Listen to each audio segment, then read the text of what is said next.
And California needs to lead the way. Why California? We have the most cars of any state in the union. We have 12% of all the cars in the country.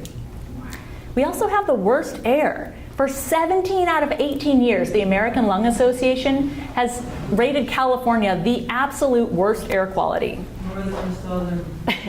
That's where it's coming. Okay, so the Lung Association, this is from the State of the Air 2018, so it's very recent. It gives an F on smog to all these counties, and I'm just going to say that this includes Santa Clara County. But it does hopefully answer your question that, yeah, the South's pretty bad. And our electricity that we would be using to fuel the cars instead is clean and getting a lot cleaner. So across California, we have about 30% of our electricity is from renewable sources like sun and wind.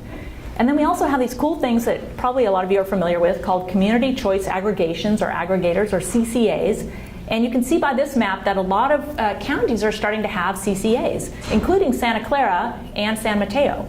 And so when you have CCAs, typically they will aggregate all the accounts and buy renewable energy. So you get 50 to 100% renewable energy when you've got a CCA. So these are kind of jump-starting this super clean electricity. California is also a great place for clean cars to boost our economy and our jobs. So it would be moving billions of dollars that we currently spend on oil from out of state, bringing it into the state with jobs in creating electricity. And then also there's just like this map shows 300 businesses that are already involved with clean cars, that they've been created because of clean cars, and that number is certain to grow. I mean, California is just booming for this sort of stuff. So there have been forecasts that 100 to 300,000 jobs would be created by moving to electric cars. And we have a big impact. So at least as of today, California is the only state authorized under the Federal Clean Air Act to enact stricter emissions rules for our vehicles than the feds. That is under a little bit of a threat if you've been paying attention to the federal government, but right now we still have it.